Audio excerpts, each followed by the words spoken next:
Friend नमस्कार good morning मु प्रभाकर आपन देखुछंती ओडिया शक्ति टीवी आज मे 22 तारिख चलंतु जानि नबा आज दिनर सब किछि टॉप न्यूज अपडेट देश विदेश ठू आरंभ करी ओडिसा समस्त गुरुत्वपूर्ण खबर जानि परिबे सेथि पई आपन को अनुरोध वीडियोटी शेष जाय निश्चय देखिबे वीडियो को लाइक करिबे जहा द्वारा आज दिनर सब किछि टॉप न्यूज अपडेट जानि परिबे। परवर्ती खबर ओडिसा रे जून मासरे नुआ हिताधिकारी को मिलिबो भत्ता टंका सेबडे जून मासरे जोड़ी हेबे नुआ हिताधिकारी को सामिल करने पाई मुख्यमंत्री मोहन माझी बड़ घोषणा करिसेंती। पाखापाखी 83,135 जन नुआ हिताधिकारी को भत्ता योजना रे जोड़ी दिया जीवो जहा द्वारा जून मासरे ओडिशार 83,000 अधिक लोकों को नुआरे भत्ता टंका मिलिबो बोली खबर आसीची। परवर्ती खबर ओडिशा रे प्रकाश पाइला जुक्त 2 परीक्षा फल पुओंक तुलन में झीओंक पास हार अधिक रही जुक्त 2 रे मोट पास हार 82.76% रही बड़े 87.24% छात्री पास होइथिबा बेले 77.88% छात्र पास होइथिबार खबर मिलिछि। कलारे बरगढ़ जिले में सर्वाधिक पास हार रही खबर ओडिशावासी को मिलिबो विशुद्ध पानीय जल ओडिशा को बड़ भेटी देले प्रधानमंत्री नरेंद्र मोदी कारण जल जीवन मिशन लगी ओडिशा को मोदी सरकार 830.85 कोटी टंका प्रदान करिसेंती जहा द्वारा ओडिशार एबे प्रत्येक ग्रामांचल रे ट्याप लगा जाई विशुद्ध पानीय जल मिलिबो बोली केंद्र सरकार सूचना देइचंती। परवर्ती खबर दशहरा पूर्व हम ओडिशा रे कॉलेज इलेक्शन मुख्यमंत्री मोहन माझी नेले बड़ निष्पत्ति सेबडे केबे हम छात्र संसद निर्वाचन ताहार प्रश्नर उत्तर देइचंती ओडिशा सरकार। दशहरा पूर्व कैंपस निर्वाचन सरीब दशहरा पूर्व समस्त कॉलेज रे निर्वाचन शेष हब बोली उच्च शिक्षा मंत्री सूर्यवंशी सुर सूचना देइचंती।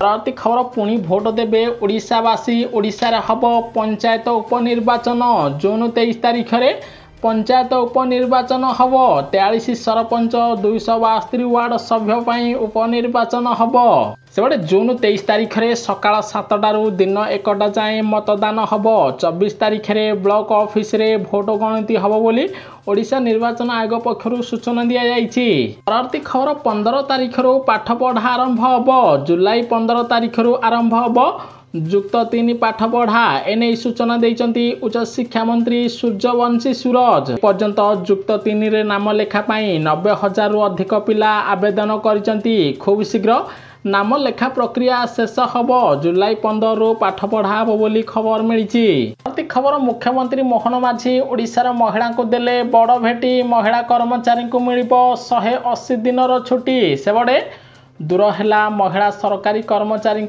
मातृत्व छुट्टी द्वंद्व 180 दिनर छुट्टी पाई ओडिशा सरकार बड़ घोषणा करिसेंती। सेबडे संभाव्य प्रसव तारीखर 3 मास पूर्व प्रसव तारीखर 6 मास मध्य 180 दिन पर्यंत मातृत्व छुट्टी मिलिबो एने मुख्यमंत्री मोहन माझी बड़ घोषणा करिसेंती। परवर्ती खबर जदि आपण सरकारी चाकरी खोजुचंती तेबे आपणक पई आसिला खुशी खबर द्वादश पास करथिले मिलिबो चाकरी कारण केंद्रीय शिल्प सुरक्षा बल CISF रे मोट 403टी हेड कॉन्स्टेबल ड्राइवर पदवी पाई विज्ञप्ति प्रकाश पाई ऑनलाइन आवेदन प्रक्रिया आरंभ हो सारी बेले आवेदन करिवार शेष तारीख जून 6 रही प्रार्थींकर बयस 18 ରୁ 23 वर्ष होइथिबा दरकार प्रार्थी जदि जुक्त 2 पास करिसंती गाड़ीर ड्राइविंग लाइसेंस रखिसंती तेबे से ऑनलाइन माध्यम रे आवेदन करि परिबे बोली खबर मिलिछि। खबर सत मानिले पाकिस्तानी गुप्तचर ज्योति मल्होत्रा पाकिस्तानी गोइंदा अधिकारी सह संपर्क रे थिबा आईएन आघरे स्वीकार करिसंती ज्योति मल्होत्रा बोली खबर मिलिछि। परवर्ती खबर तुर्की अजरबैजान भिसा रे 42% ह्रास कले भारतीय लोक एबे भारतीय लोक तुर्की बदल रे थाईलैंड और वियतनाम जाउथिबार जणा पड़िछि जहा द्वारा तुर्की और अजरबैजान को बड़ झटका लगी। परवर्ती खबर भारत में बढ़ुची ट्राफिक नियम उल्लंघन 12,000 कोटी टंका छुईला जरिमाना संग्रह सेबडे बिना ड्राइविंग लाइसेंस रे गाड़ी चलाइबा ताहा सहित बिना हेलमेट रे गाड़ी चलाइबा कारणरू गोटे वर्ष में केंद्र सरकार 12,000 कोटी टंकार जरिमाना संग्रह करिथिबार जणा पड़िछि। परवर्ती खबर ओडिशावासी को बड़ भेटी देले मुख्यमंत्री मोहन माझी। बढ़िला भत्ता टंका मिलिबो 3,500। सेबडे 80 वर्षरू ऊर्ध्व वरिष्ठ नागरिक एवं 80% बा ताठारू अधिक दिव्यांग व्यक्ति वार्धक्य टंका वृद्धि करिसंती मुख्यमंत्री कि सेमानकू 3,500 टंका भत्ता मिलिबो। जून मासरू वर्धित भत्ता टंका दियाजिबो। सेहीपरि 2025 मसीहा जून मास सुधा जो वरिष्ठ नागरिक मानक बयस 80 वर्ष अतिक्रम करिथिबो सेमानकू सरकार एणिकी 3,500 टंका देबे, जहाद्वारा ओडिशार 4,17,096 जन वार्धक्य लोक उपकृत हेबे बोली खबर मिलिछि। सेहीपरि आगामी दिन में ओडिशार समस्त 60 ରୁ 79 बयसर व्यक्ति विशेष मानकू वार्धक्य भत्ता टंका वृद्धि कर दियाजिबो बोली राज्य सरकार सूचना दैछन्ती। प्रति खबर सुभद्रा टंका को नहीं बड़ घोषणा कले उपमुख्यमंत्री प्रभाती परिडा। कहिले एकाथरके मिलिबो 3टी किस्तिर 15,000 टंका, कौनसी महिला वंचित रहिबे नाही। तेबडे उपमुख्यमंत्री प्रभाती परिडा संबलपुर जिला गस्त करी IIM संबलपुर छात्र छात्री सुभद्रा योजना रे सर्वे करिवे बोली बड़ घोषणा करिसंती। छात्री माने सर्वे करिवे जो माने सुभद्रा योजना रु बाद पड़िसंती सेमानकू पुणी थरे शामिल करा जिवो। जो माने बाद पड़िसंती सेमानकू एबे राखी पूर्णिमा रे एकाथरके 3टी किस्ती रे 15,000 टंका प्रदान करा जिवो। एहिपरि ए पर्यंत 1,65,877 जन महिला प्रथम किस्ती टंका पाइचंती। 98,82,092 जन महिला द्वितीय किस्ती टंका पाइचंती। जो माने प्रथम किस्ती पाइचंती द्वितीय किस्ती पाई नाहंती सेमानकू राखी पूर्णिमा परे सर्वे करा जाई टंका प्रदान करा जिवो। अर्थात समस्त को एकाथरके टंका मिलिबो। जो मानकू प्रथम किस्ती टंका मिलिनी सेमानकू द्वितीय किस्ती और तृतीय किस्ती मिसाई 10,000 प्रदान करा जिवो बोली उपमुख्यमंत्री बड़ घोषणा करिसंती। परवर्ती खबर भुवनेश्वर रे गर्जिला नवीन पट्टनायक बिजु जनता दल। ओबीसी पिलांकू शिक्षा क्षेत्र में 27% संरक्षण दाबी रे बीजेडी भुवनेश्वर रे आंदोलन करिछि। एही आंदोलन को बीजेपी प्रत्याख्यान करिथिबार जणा पड़िछि। परवर्ती खबर नवीन पट्टनायक 24 वर्ष सरकार गला परे मध्य बीजेपी रो गोटे वर्ष सरकार रे गाँव रे होई पारुनी रास्ता एबे भी खटिया रे बुहा होउचंती रोगी। गोटे कच्चा रास्ता रे गाँव रे पहुंची पारिलानी आंबुलांस। लोक मानक सहायता रे खटिया रे बुहा होई आंबुलांस निकट को आसिले रोगी। एभली घटना देखा मिली मयूरभंज जिला सारसकणा ब्लॉक पंचम तलिया गाँव में बीडीओ एवं ठिकादार हंतसंत होती ग्रामवासी बोली खबर मिली। प्रति खबर पाकिस्तान को देखी बांग्लादेशर पशिला बुद्धि भारत आगरे कला सरेंडर। गोटे पटे पाकिस्तान को साथ देइथिबा बांग्लादेश सरकार एवं भारतर शरण में पशिचंती। मोदी सरकार बांग्लादेश उपरे कटकणा लगाइबा परे बांग्लादेश सरकार एवं कटकणा हटाइबा पई नरेंद्र मोदी को गुहारी करिथिबार जणा पड़िछि। परवर्ती खबर ओडिशार पर्यटन क्षेत्रर विकास करिबा पई मुख्यमंत्री मोहन माझी नेले बड़ निष्पत्ति। 7 कोशिया रे राफ्टिंग हबो।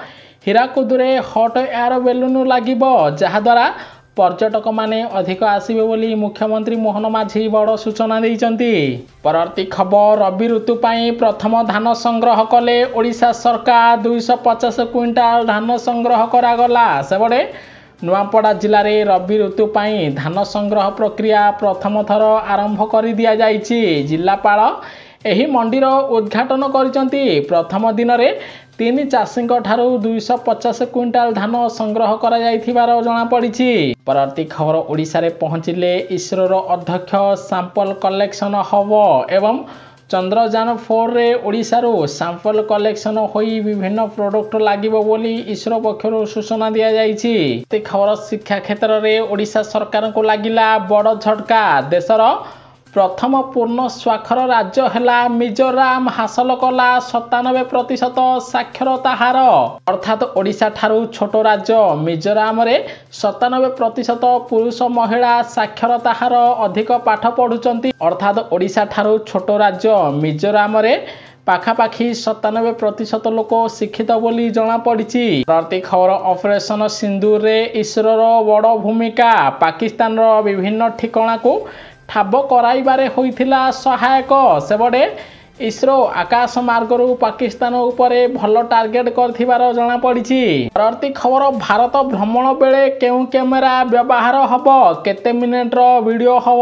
ପାକିସ୍ତାନରୁ ଜ୍ୟୋତିଙ୍କୁ ମିଳିଥିଲା ଟ୍ରେନିଂ। ପାକିସ୍ତାନ ଯାଇ ଟ୍ରେନିଂ ନେଇଥିଲେ ଜ୍ୟୋତି ମଲ୍ହୋତ୍ରା ବୋଲି ନିଜେ ସ୍ୱୀକାର କରିଥିବାର ଖବର ମିଳିଛି। ପରବର୍ତ୍ତୀ ଖବର ଆକ୍ସନ ମୋଡରେ ମୁଖ୍ୟମନ୍ତ୍ରୀ ମୋହନ ମାଝୀ ମାଡ଼ି ଗଲାଣି ବାଂଲାଦେଶ ବସ୍ତି। ବେଆଇନ ବସ୍ତିକୁ ଉଚ୍ଛେଦ କରାଯିବ। ଓଡ଼ିଶାର ବିଭିନ୍ନ ସ୍ଥାନରେ ରହୁଥିବା ବେଆଇନ ଭାବେ ବାଂଲାଦେଶୀମାନଙ୍କୁ ବିତାଡ଼ିତ କରାଯିବ। ଏବେ ବାଲିପାଟଠାରେ ବେଆଇନ ଭାବେ ରହୁଥିବା ବାଂଲାଦେଶୀମାନଙ୍କୁ ବାଂଲାଦେଶ ପଠାଇବା ପାଇଁ ତହସିଲଦାର ନିଷ୍ପତ୍ତି ନେଇଛନ୍ତି। ପରବର୍ତ୍ତୀ ଖବର ଏକା ସମୟରେ ଯୁକ୍ତ 2ର କଳା ବିଜ୍ଞାନ ବାଣିଜ୍ୟ ଓ ଧନ୍ଦାମୂଳକ ପରୀକ୍ଷା ଫଳ ପ୍ରକାଶ ପାଇଛି। କଳାରେ 80.51% ଛାତ୍ରଛାତ୍ରୀ ପାସ୍ ହୋଇଥିବା ବେଳେ ବିଜ୍ଞାନରେ 87.49% ଛାତ୍ରଛାତ୍ରୀ, ବାଣିଜ୍ୟରେ 81.71% ଛାତ୍ରଛାତ୍ରୀ, ଧନ୍ଦାମୂଳକ ପରୀକ୍ଷାରେ 60.56% ଛାତ୍ରଛାତ୍ରୀ ପାସ୍ ହୋଇଛନ୍ତି। ପାକିସ୍ତାନର ହଜିଲା ନିଦ। ସମଗ୍ର ପାକିସ୍ତାନକୁ ଭାରତ ଆକ୍ରମଣ କରିପାରିବ। ସେପଟେ ପାକିସ୍ତାନର ସମସ୍ତ ଅଞ୍ଚଳକୁ ଲକ୍ଷ୍ୟଭେଦ କରିବା ପାଇଁ ଭାରତର ସାମରିକ କ୍ଷମତା ରହିଛି। ଯଦି ପାକିସ୍ତାନ ସେନା ରାଉଲପିଣ୍ଡିରୁ ଏହାର ମୁଖ୍ୟାଳୟ ସ୍ଥାନାନ୍ତରିତ କରେ ତେବେ ଏହାକୁ ଲୁଚାଇବା ପାଇଁ ଏକ ଗଭୀର ଗାତ ଖୋଳିବାକୁ ପଡ଼ିବ। ଏନେଇ ଭାରତ ସେନା ପାକିସ୍ତାନକୁ ବଡ଼ ଚେତାବନୀ ଦେଇଛି। ପରବର୍ତ୍ତୀ ଖବର ଆଉଥରେ କରାଗଲା ପ୍ରଧାନମନ୍ତ୍ରୀ ନରେନ୍ଦ୍ର ମୋଦିଙ୍କ ପ୍ରଶଂସା। ଆମେରିକା ମଧ୍ୟ କହିଲା ନରେନ୍ଦ୍ର ମୋଦି ହେଉଛନ୍ତି ବିଶ୍ୱର 1 ନମ୍ବର ନେତା। ନରେନ୍ଦ୍ର ମୋଦିଙ୍କ ଭଳି ନେତା ବିଶ୍ୱରେ ନାହାନ୍ତି ବୋଲି ଆମେରିକା ସରକାର ପ୍ରଶଂସା କରିଛନ୍ତି। ପରବର୍ତ୍ତୀ ଖବର ଓଡ଼ିଶା ଓ ଛତିଶଗଡ଼ ସମ୍ପୂର୍ଣ୍ଣ ନକ୍ସଲ ମୁକ୍ତ ହେବ। ଆକ୍ସନ ମୋଡରେ କେନ୍ଦ୍ର ଗୃହମନ୍ତ୍ରୀ ଅମିତ ଶାହା। କାରଣ ଲାଲ ବାହିନୀକୁ ଏବେ ଜୋରଦାର ଝଟକା ଲାଗିଛି। ସୁରକ୍ଷା କର୍ମୀଙ୍କ ଅପରେସନରେ 30 ନକ୍ସଲଙ୍କର ମୃତ୍ୟୁ ହୋଇଥିବାର ଖବର ମିଳିଛି। ପରବର୍ତ୍ତୀ ଖବର ପାଣି ପାଇଁ ଆହୁରି ଛଟପଟ ହେବ ପାକିସ୍ତାନ। ଭାରତ ପରେ ଆଫଗାନିସ୍ତାନ ଏବେ ପାଣି ଦେବା ପାଇଁ ମନା କରିଛି, ଯାହାଦ୍ୱାରା ପାକିସ୍ତାନ ଲୋକମାନେ ଏବେ ଶୋଷରେ ମରିଯିବେ ବୋଲି ଜଣାପଡ଼ିଛି। ପରବର୍ତ୍ତୀ ଖବର ଓଡ଼ିଶାରେ ପ୍ରଚଣ୍ଡ ଗ୍ରୀଷ୍ମ ପ୍ରବାହ। ଉପକୂଳ ପଶ୍ଚିମ ଓଡ଼ିଶାରୁ ଖସୁନି ତାତି। 5 ଦିନରେ କେରଳ ଛୁଇଁବ ମୌସୁମୀ। ସେପଟେ ପଶ୍ଚିମ ଓଡ଼ିଶାରେ ତାପମାତ୍ରା 42 ଡିଗ୍ରୀ ପାର କରିଛି। ସମ୍ବଲପୁର, ବଲାଙ୍ଗୀର, ଝାରସୁଗୁଡ଼ା, ନୂଆପଡ଼ାରେ ତାପମାତ୍ରା ବୃଦ୍ଧି ପାଉଥିବାର ଜଣାପଡ଼ିଛି। ଖବର ଦେଶର 57% ଜିଲ୍ଲା ପ୍ରଚଣ୍ଡ ଗ୍ରୀଷ୍ମ ପ୍ରବାହ ତାଲିକାରେ ଓଡ଼ିଶାର ଖୋର୍ଦ୍ଧା ଜିଲ୍ଲା। 13 ଜିଲ୍ଲା ଉଚ୍ଚ, 16 ଜିଲ୍ଲା ମଧ୍ୟମ ଗ୍ରୀଷ୍ମ ପ୍ରବାହ ଜାରି ରହିଛି। ଓଡ଼ିଶାର ଖୋର୍ଦ୍ଧା ଜିଲ୍ଲାରେ ସବୁଠୁ ଅଧିକ ଖରା ଅନୁଭୂତ ହୋଇଛି ବୋଲି ପାଣିପାଗ କେନ୍ଦ୍ରରୁ ସୂଚନା ଦିଆଯାଇଛି। ନ୍ୟୁଜ୍ଟି ସମ୍ପୂର୍ଣ୍ଣ ଦେଖିଥିବାରୁ ଆପଣଙ୍କୁ ବହୁତ ବହୁତ ଧନ୍ୟବାଦ। ଭିଡ଼ିଓକୁ ଲାଇକ୍ କରି ସେୟାର କରିବେ ସମସ୍ତେ। ଆଜି ଦିନର ସବୁକିଛି ଟପ୍ ନ୍ୟୁଜ୍ ଅପଡେଟ୍ ଜାଣିପାରିବେ।